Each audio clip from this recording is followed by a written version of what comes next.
오늘 하나님께서 우리에게 주신 말씀은 빌립보서 2장 1절에서 8절 말씀입니다. 신약성경 빌립보서 2장 1절에서 8절 말씀.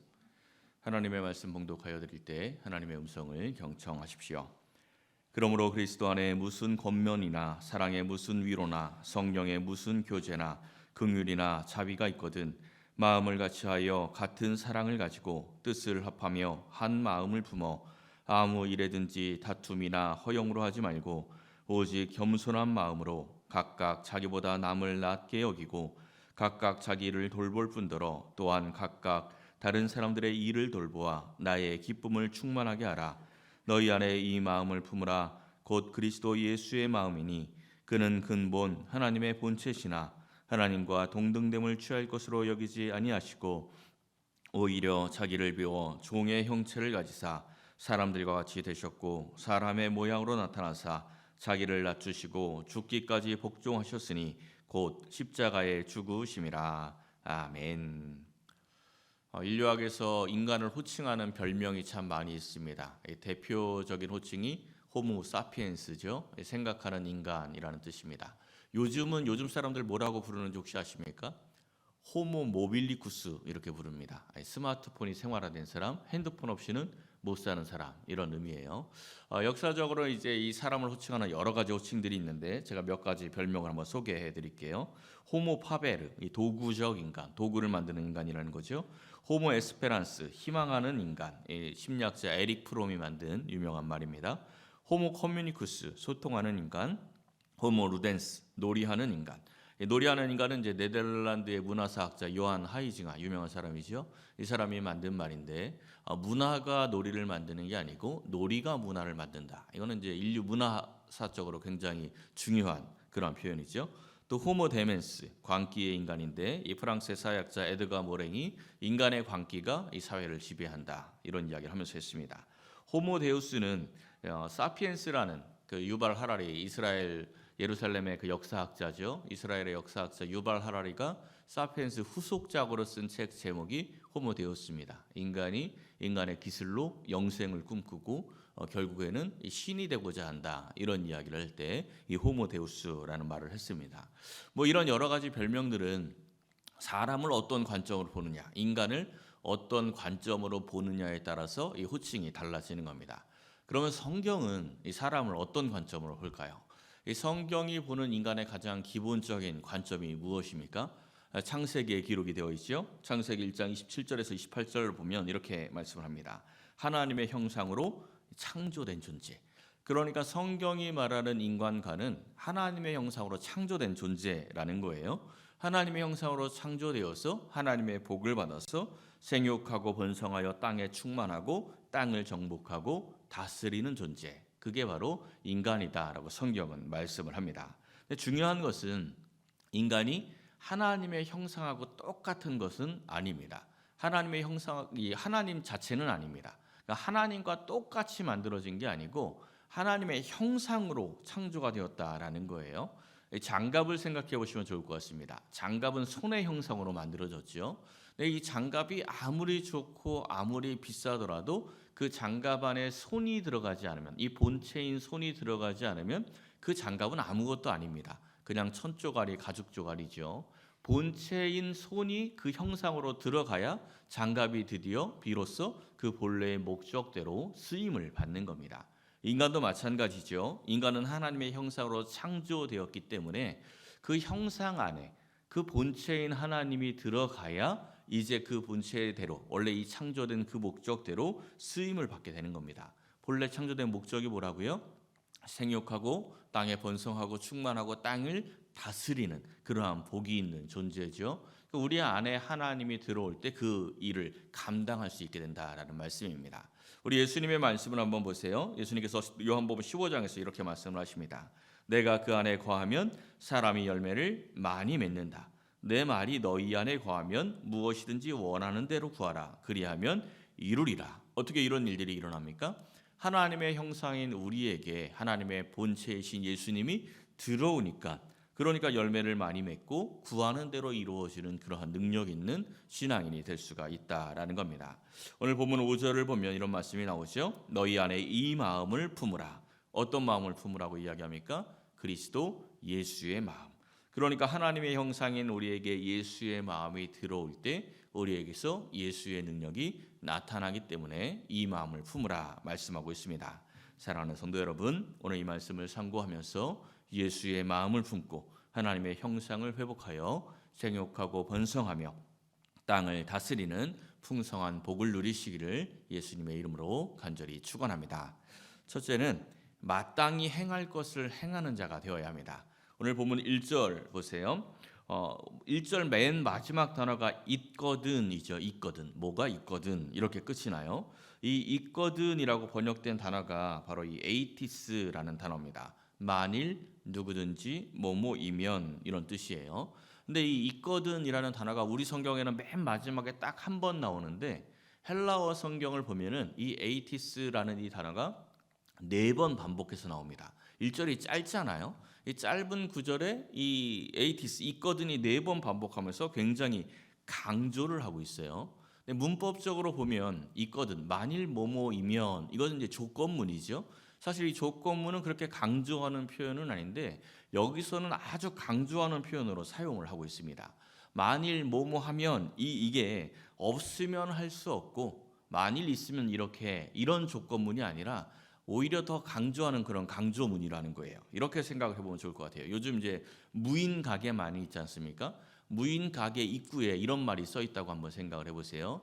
네가 양심이 있으면 훔쳐가지 마세요. 이게 무슨 말이에요? 혹시 양심이 없으면 마음껏 훔쳐가고 양심이 있으면 훔쳐가면 안 돼요. 이런 말이 아니죠. 이거는 사람이라면 마땅히 양심이 있어야 하고 그 양심이 있어야 하니 절대 훔쳐가지 말아라. 이렇게 이걸 강조하는 이야기입니다.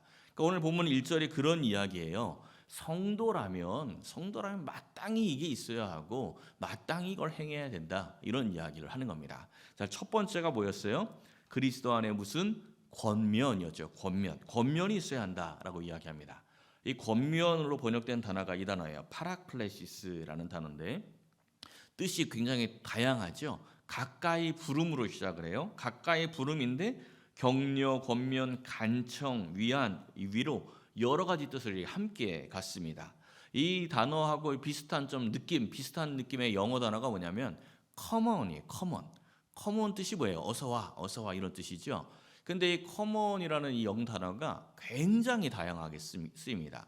이게 왜 다양하게 쓰이냐면 이 common이라는 원래 의미가 어서 와라는 뜻인데 이 사람이 쓸 때 이 어서 와는 내 의지로 네가 와라 이런 이야기입니다. 그러니까 내가 잔뜩 화가 나가지고 상대방에게 come on 이런 뭐예요? 내가 지금 싸우고 싶은 의지가 있으니까 너 내 싸우고 싶은 의지로 와 이런 뜻이죠. 그러니까 우리말로는 어떻게 해석이 되는 겁니까? 야 덤벼 이렇게 되는 거죠. 아주 힘이 빠져 있는 이 절망하고 있는 친구에게 가서 등을 두들기면서 come on 하면 뭐예요? 너를 위로하고 힘주고 싶은 내 의지로 네가 와라 이런 거니까 힘내 이렇게 되는 거예요. 그러니까 똑같은 말이지만 이렇게 다양하게 해석이 되는 거죠. 이 파라클레시스가 그런 의미입니다. 가까이 부른다라는 건데 이 낭망한 성도에게 힘을 주고 격려하고 위로하고 또 잘못된 길을 가는 자를 또 가까이 부르면서 함께 가자고 권면하고 간청하는 거죠. 이러한 의미가 그래서 이 다양하게 쓰이게 되는 겁니다. 근데 이 권면의 중요한 의미는 함께예요. 가까이 불러서 함께 있자. 이게 이 파라클레시스 권면의 중요한 의미입니다. 근데 어디서 한다고 했어요? 어디서? 그리스도 안에. 그러니까 이게 이 권면의 의미는 무엇입니까? 내가 먼저 그리스도 안에 서 있는 겁니다. 내가 그리스도 안에 먼저 서 있어서 그리스도 밖으로 나간 사람들, 그리스도와 멀어진 사람들한테 가까이 부르는 거예요. 야, 나와 같이 그리스도 안에 있자. 나와 그리스도와 함께 있자. 이렇게 위로하고 격려하고 간청하고 권면하는 것이 바로 이 권면이라는 단어입니다. 중요한 게 무엇입니까? 내가 먼저 그리스도 안에 있어야 이 권면을 할 수 있겠죠. 이 마땅히 우리가 해야 할 첫 번째입니다. 두 번째는 사랑의 위로예요.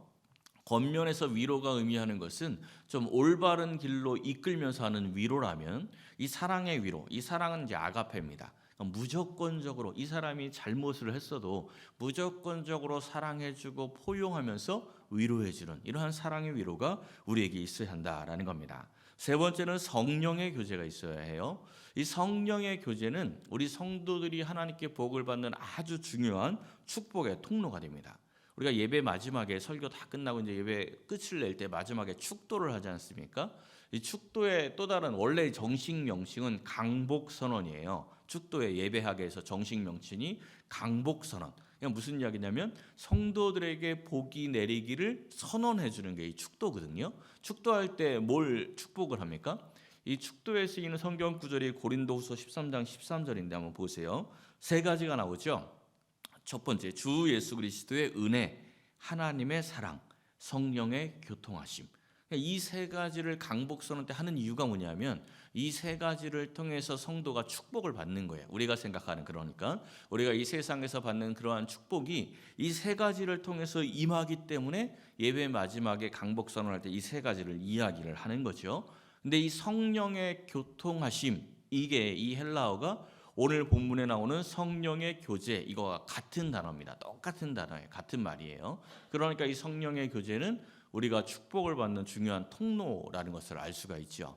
이 교제라고 번역된 단어가 코이노니아, 우리 잘 아는 단어입니다. 코이노니아예요.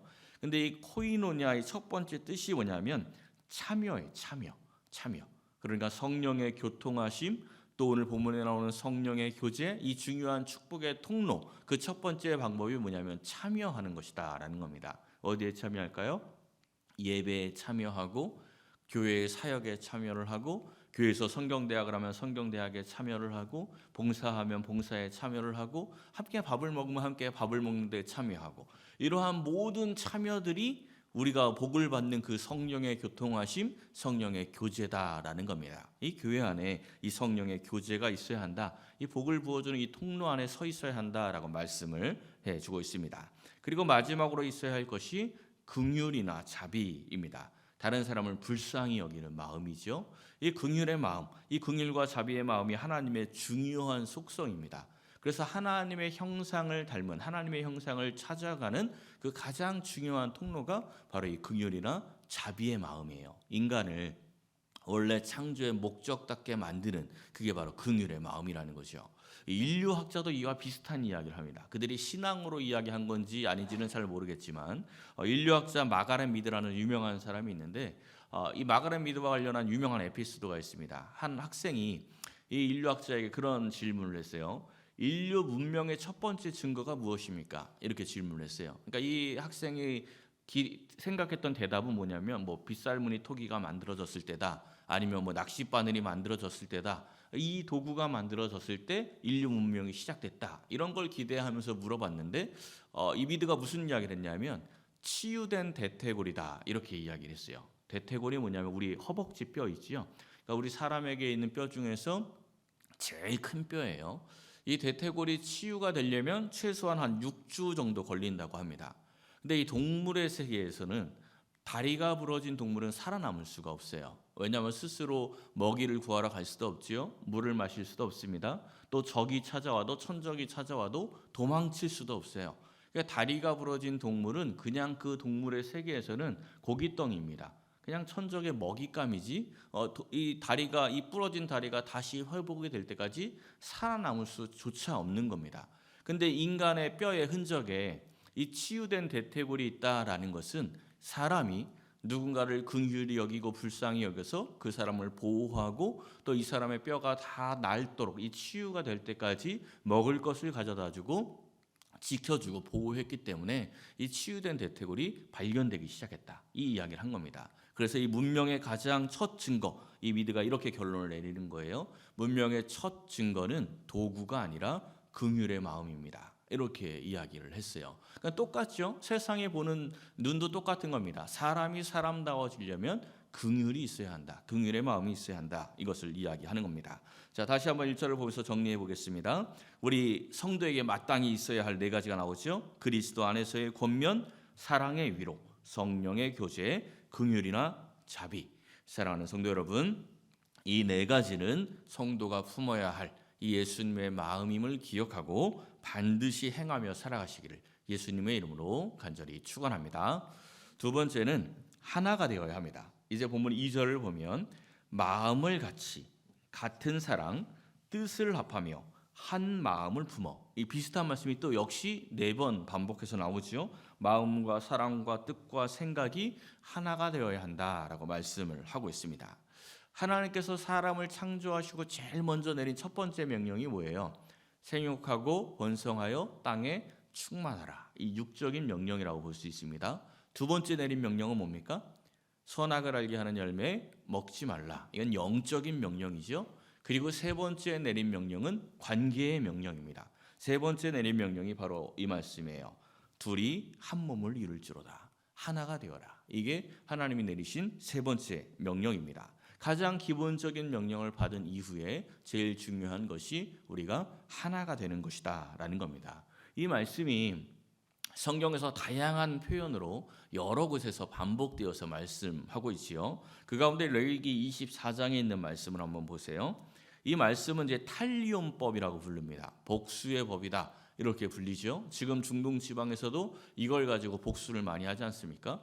근데 이 법은 이 눈에는 눈, 이에는 이 말씀이 복수를 뜻하는 것이 아닙니다. 이 지금은 미움과 증오를 뜻하는 법으로 사람들이 잘못 해석하고 있지만 사실은 이 말씀은 사랑의 법인 거죠. 남의 눈을 빼는 순간 어떻게 됩니까? 내 눈도 빼야 되는 겁니다. 남의 이를 상해하는 순간 내 이도 상해가 돼야 돼요. 내가 남의 생명을 빼앗았으면 내 생명도 빼앗겨야 됩니다. 그러니까 다르게 이야기하면 남의 눈이 내 눈이고 남의 이가 내 이고 남의 생명이 내 생명입니다. 그러니까 이 탈리온법은 서로 미워하고 복수해라 이것을 가르치는 말씀이 아니고 남의 몸을 너의 몸처럼 여겨야 돼. 남의 몸을 너랑 똑같이 여겨야 돼. 이런 사랑의 법이다라는 겁니다. 이 말씀을 우리 예수님이 다시 한번 정리해서 이렇게 말씀해 주셨죠. 너의 이웃을 너의 몸처럼 사랑해라. 너의 몸과 같이 사랑해라. 그러니까 이웃과 나를 한 몸으로 여겨라. 둘이 한 몸이 되어라. 하나가 되어라 라는 말씀입니다. 이 교회를 향한 우리 예수님의 말씀도 역시 마찬가지입니다. 우리 예수님의 마음도 마찬가지예요. 요한복음 17장이 우리 예수님께서 제자들을 위해서 기도하는 공생의 마지막 기도입니다. 공생의 마지막 기도, 그러니까 유언과 같은 기도죠. 이 기도의 핵심이 17장 11절인데 한번 보십시오. 이렇게 기도를 해요. 나는 세상에 더 있지 아니하오나. 이제 예수님이 십자가를 지시고 이 땅에서의 모든 공생의 사역을 끝을 낸다는 겁니다. 그런데 마지막으로 하는 기도의 내용이 뭐예요? 그들도 하나가 되게 하옵소서. 그러니까 예수님의 마지막 기도의 핵심은 제자들이 능력 있게 나가서 이 세상에 나가서 교회를 부흥하고 성장하게 하옵소서 이게 아니고, 제자들이 능력이 넘치게 하옵소서 이게 아니고 그들이 하나 되게 해달라. 이 하나 되게 해달라. 이게 예수님의 마지막 기도였습니다. 왜 예수님은 왜 이런 기도를 하셨을까요? 21절에 보면 이렇게 연결이 돼요. 그들도 다 하나가 되어서 세상으로 아버지께서 나를 보내신 것을 믿게 하옵소서. 그러니 예수님께서 우리에게 원하시는 최고의 전도 방법이 뭐라는 겁니까? 예수님의 제자들, 우리들이죠. 우리들이 교회 안에서 서로 하나가 되어서 세상 사람들이 보면서 예수 믿는 사람들은 저렇게 서로 사랑하고 저렇게 하나가 되는구나, 이것을 보고 깨닫고 예수님을 믿게 하라. 이것이 예수님이 원하신 가장 최선의 방법이다라는 겁니다. 그러니까 우리가 하나 되는 것이 굉장히 중요한 사명이죠. 사랑하는 성도 여러분, 우리가 예수님의 마음을 품어서 하나가 되는 것이 가장 귀한 사명이고 하나님의 나라를 확장시키는 가장 귀한 방법임을 기억하고 가정에서나 교회에서나 일터에서나 날마다 하나 되기를 힘쓰는 모든 성도 여러분 되시기를 예수님의 이름으로 간절히 축원합니다. 마지막 세 번째는 겸손해야 합니다. 3절을 보면 이렇게 말씀하죠. 아무 일에든지 오직 겸손한 마음으로 하라 말씀하고 있습니다. 이 겸손은 우리가 품어야 할 예수님의 마음의 그 대표적인 마음입니다. 마지막 5절부터의 말씀을 한번 보시면 그리스도의 예수의 마음에 대해서 이제 설명을 해주고 있는데, 자기를 비워 종의 형체를 가지시고 자기를 낮추시어 죽기까지 복종하셨다. 그러니까 우리를 구원하신 모든 사역이 예수님의 이 겸손에서 비롯이 되었다라는 겁니다. 예수님이 겸손해지셨기 때문에 우리를 구원하셨다라는 거죠. 이 말씀에서 중요한, 예수님과 관련돼서 중요한 동사가 두 개가 나옵니다. 자기를 비웠다, 자기를 낮추었다. 이 둘 다 문법적으로 능동태예요. 그러니까 스스로 비우고 스스로 낮추었다. 이게 겸손이라는 겁니다. 우리도 이렇게 예수님의 마음을 품으면 이 겸손이 두 가지 모습으로 나타납니다. 3절에 첫 번째가 나오죠. 첫 번째가 뭐예요? 자기보다 남을 낮게 여기고, 이겁니다. 이거는 이제 글자를 잘 읽으셔야 돼요. 발음도 잘 하셔야 됩니다. 이 낮자의 발음, 이 받침이 뭡니까?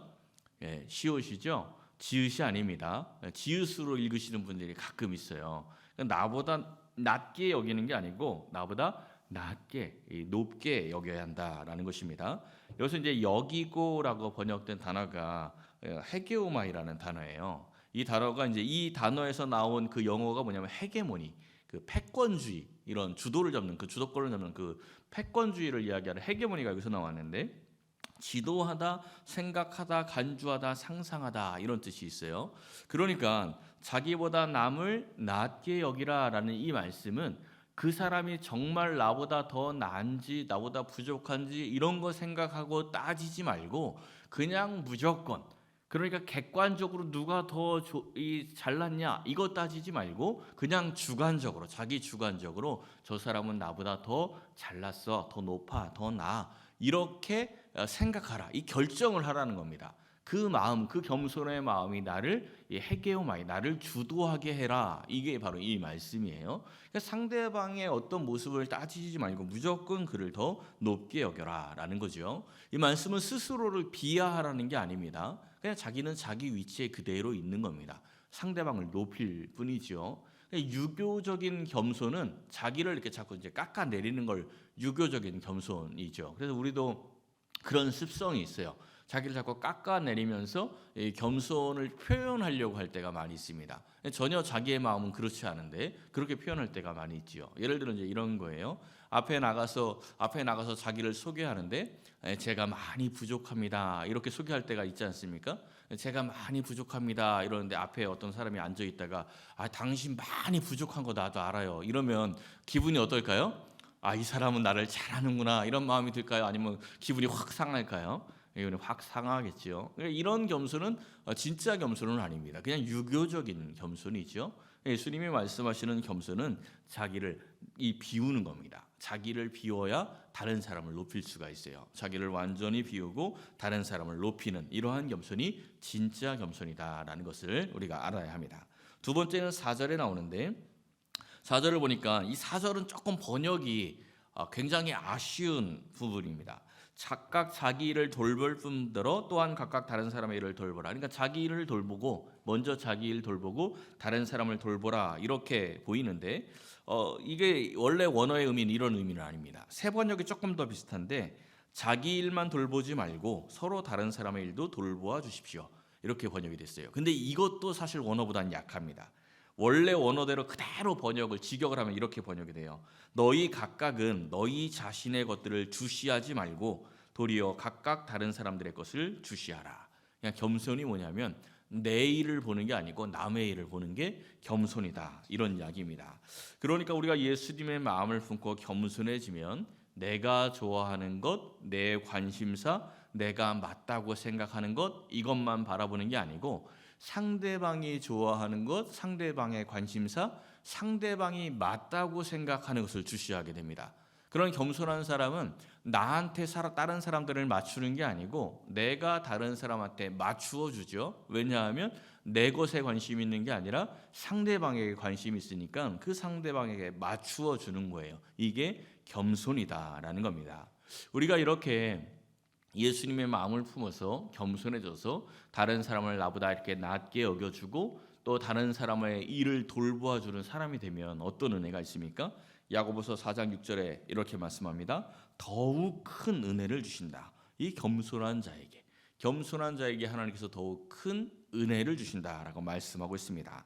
결국 우리가 예수님의 마음을 품어서 마땅히 행할 것을 행하고 또 서로 하나가 되고 겸손함으로 행하는 것은 다 축복의 통로가 됩니다. 왜 그렇습니까? 처음에 말씀을 드렸듯이 예수의 마음을 품는 것이 하나님의 형상인 우리 안에 하나님의 본체가 들어오는 것이기 때문에 그렇습니다. 장갑을 다시 한번 생각해 보세요. 장갑 안에 손가락을 조금만 껴보세요. 그럼 이 장갑 제대로 활용할 수 있습니까? 제대로 활용이 안 돼요. 불편하죠. 그러니까 예수님의 마음이 우리 안에 조금 들어와 있으면 세상에서 살기가 참 불편합니다. 이것도 안 되고 저것도 안 돼요. 불편해요. 근데 예수님의 마음이 그 손가락이 장갑 안에 쑥 들어온 것처럼 내 안을 가득 채우면 그때부터는 예수님의 능력이 막 발휘가 되는 겁니다. 이게 온전해지기 전에는 참 불편하고 힘들어요. 그런데 그런 훈련 과정을 거치면서 예수님이 온전히 우리 안에 들어올 때 예수님의 마음이 우리 안에 차면 찰수록 우리가 하나님의 형상, 그 본래의 목적대로 이 세상에서 생육하고 번성하며 땅의 충만한 복을 다스리게 되는 겁니다. 그 축복으로 이 세상을 다스리며 하나님의 나라를 이루어가게 될 줄로 믿습니다. 사랑하는 성도 여러분, 예수님의 마음을 품고 하나님의 형상답게 먼저 자기 자신을 다스리고 또 우리가 처한 환경을 다스리고 이 땅을 다스리면서 하나님의 나라 천국을 누리며 살아가시기를 예수님의 이름으로 간절히 축원합니다.